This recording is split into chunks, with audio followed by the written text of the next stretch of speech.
এই কে রোজা আছে না আছে তা দেখে আমার লাভ নাই, আমাকে মাল এখন ডেলিভারি দিতে হবে, যা তাড়াতাড়ি লোড দরকার। এই তুই একটা হিন্দু ছেলে হই ওই মুসলিমের বাচ্চার পুরো তো তোরা দেখিস কেন? ও রোজা করুক নাই মরুক তোর দেখা দরকার, তোর কাজ তুই করবি, ওর কাজ ও করবে। তা সাইডে হাট না, এই মাসে কোনো ধারণা কি রাখা যাবে না। আর কদিন বাদে ঈদ, দোকানে সব ঈদের মাল তুলতে হবে, টাকাগুলো সব দিয়ে দাও, আজকে মার্কেটে যাবো। আর এর মধ্যে তোর লেগে একটা পাঞ্জাবি আছে আর বৌদির লেগে একটা হিজাব আছে। আপনার ছেলে অ্যাক্সিডেন্ট করেছে, প্রচুর পরিমাণে রক্তক্ষয় হয়েছে, ইমিডিয়েটলি ও নেগেটিভ রক্তের প্রয়োজন। আপনি যেভাবেই হোক ও নেগেটিভ রক্ত ম্যানেজ করুন। কি করছেন মালিক? আপনি আমার সাথে ক্ষমা চাইছেন কেন? দেখেন মালিক, আমাদের রক্তে কোনো হিন্দু মুসলিমের বিভেদ রাখিনি। এই রিয়াজ এটা গাড়ি চলে এসছে, তাড়াতাড়ি লোড দিতে। ও রোজা আছে মালিক, ওকে এত ভারী কাজ দেন না, এইটাই আমি লোড করে দিচ্ছি। এই কে রোজা আছে না আছে তা দেখে আমার লাভ নাই, আমাকে মাল এখন ডেলিভারি দিতে হবে, যা তাড়াতাড়ি লোড করগা। ঠিক আছে মালিক, যাচ্ছি। এই রিয়াজ দাঁড়া, ওকে যেতে হবে না, আমি যাচ্ছি। আবার তুই আবার উঠে আসলি কেন? যা খেলি গা, আমি লোড করে দিছি। এই যে রোদ পড়ছে, ছাদ বা জল কেউ ডিস্টাই থাকতে দিচ্ছে না, তুই আবার গাড়ি লোড করতে কি মরবি নাকি? যা তুই মোটরটা চালু করতে টুকটুক করে কয়লাগুলো ভিজাগা, আমি গাড়ি লোড করতেছি। ঠিক আছে ভাই। এই সুমিত শোন, বলেন মালিক। এই তুই একটা হিন্দু ছেলে হই ওই মুসলিমের বাচ্চার পুরো তো দরদ দেখাস কেন? ও রোজা করুক নাই মরুক তোর দেখার দরকার, তোর কাজ তুই করবি, ওর কাজ ও করবে। আপনি কিছু মনে করেন না মালিক, ও আমার ছোটবেলাকার বন্ধু তো, ওর কষ্ট আমি দেখতে পারি। আর রোজার কটা দিনই তো আছে, ওর ভারী কাজগুলো আমি করি, ও পাতলা কাজগুলাই করুক, তাহলে সারাদিন না খেয়ে এই রোদে এত ভারী কাজ করতে পারে? আপনি বলেন। আমি সবই বুঝতে পারছি, তুই মুসলিম ছেলেটার এত উপকার করছি তো ওই ছেলেটাই তোর একদিন এমন ক্ষতি করবে তুই পস্তি ফের পাবিনি। শোন তুই তো আমার জায়েদ ভাই, তোর ভালো লেগেই বলছি, মুসলিমদের সাথে মিশিস। ঠিক আছে মালিক, আমি আসছি। জয় ঘোষ তোর এই মাসে দুদিন ছুটি আছে, টোটাল হয়েছে 4200 টাকা। এই লে রিয়াজ শেখ এই মাসে একদিনও ছুটি নাই, টোটাল হয়েছে 4500 টাকা। 1 2 3 4 5 6 7 8 9। মালিক আর 4 দিন বাদ দিত আমাদের ঈদ, 2000 টাকা অগ্রিম দেন না, আমার ছেলে মেয়েকে পোশাক কিনে দিতে হবে, সামনে মাসে কেটে নিয়ে। না না কোনো অগ্রিম টাকা হবে না, এমনিতেই কাজ করে না, রোজায় আছে বলি সারাদিন ফাঁকি মেরে বেড়াই, আবার অগ্রিম টাকা নেবে। তা সাইডে হাত।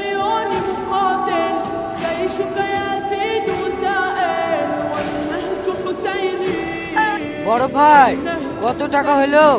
আজকে 380 টাকা আর গত মাসের আছে 4100 টাকা, টোটাল হলো 4480 টাকা। 4480 টাকা? হ্যাঁ। হাটাই টাকা পাওনি নাকি? হ্যাঁ দিয়েছে। বলছি বড় ভাই এই মাসে 3000 টাকা দিলে হইতো না, সামনে মাসে সব শোধ করে দিত। না না, এই মাসে কোনো ধার বাকি রাখা যাবে না, আর কদিন বাদে ঈদ, দোকানে সব রিটার্ন মাল তুলতে হবে, টাকাগুলো সব দিয়ে দাও, আজকে মার্কেটে যাব। ঠিক আছে দিছি। বড় ভাই 1000 টাকা সামনে মাসে নিও না, আমার ছেলে মেয়েকে পোশাক কিনে দেবো।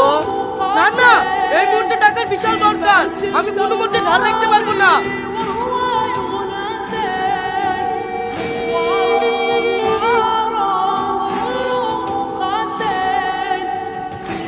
ওগো ব্যাগটা ধরি লাও। ওগো বুড়িদের লেগে জামা কাপড় নিয়ে আসুনি?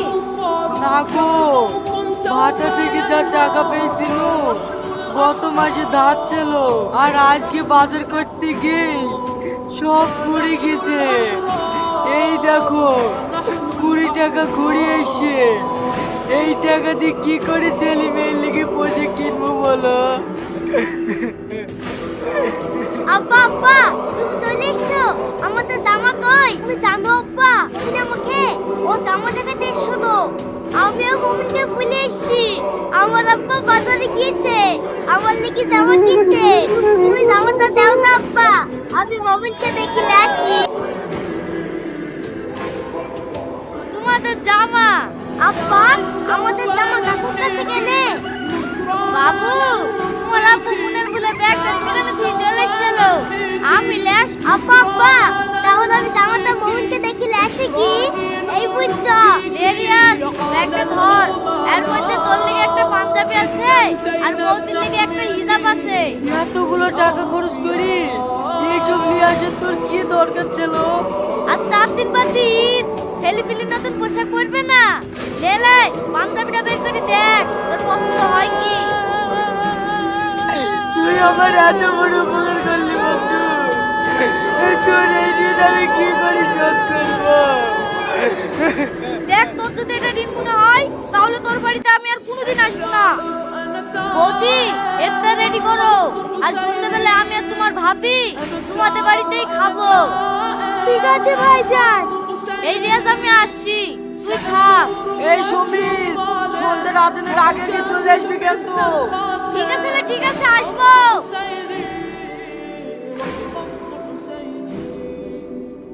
শোন, কালকে কাজের খুব চাপ আছে, আমি পরে কি গাড়িটা লোড করে দেবো, তুই বেলা হইলে আমার লাগি খাবারটা নিয়ে যাই। ঠিক আছে।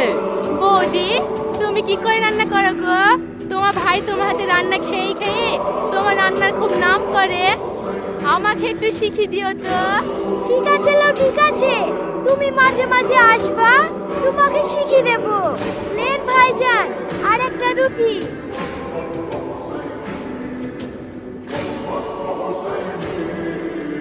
হ্যালো, আপনি কি স্বপন সরকারের বাবা বলছেন?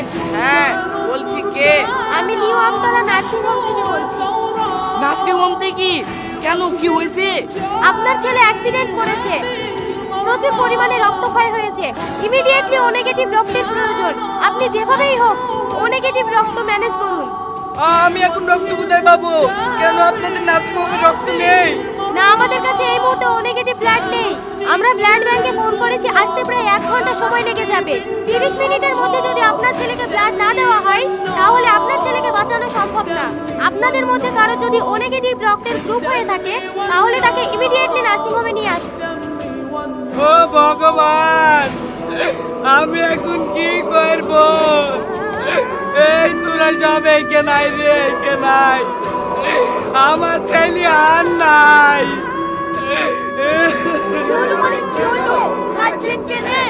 এই তোদের মধ্যে কারোর ও নেগেটিভ রক্ত আছে রে? আমার ছেলে আর নাই, অ্যাক্সিডেন্ট করেছে। তোরা আমার ছেলেকে বাঁচা। মালিক, আমাদের মধ্যে ও নেগেটিভ রক্তের গ্রুপ কারোর নাই। আর এদের দুজনের রক্তের গ্রুপ কি এরা নিজেও জানে না। ও ভগবান, আমার ছেলেকে আমি এখন কি করে বাঁচাবো? এরা দাঁড়ি কেন রে? তাড়াতাড়ি আয়।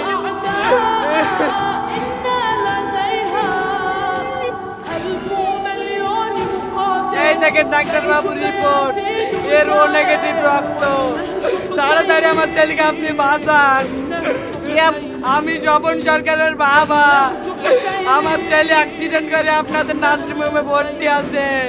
আপনাকে সেই 1 ঘন্টা আগে ফোন করে ডাকা হয়েছে আর আপনি এখন আসছেন? এখন আমি ব্লাড নিয়ে কি করব? তার মানে আমার ছেলে আর নাই। ও ভগবান, আমার সব শেষ হয়ে গেল গো।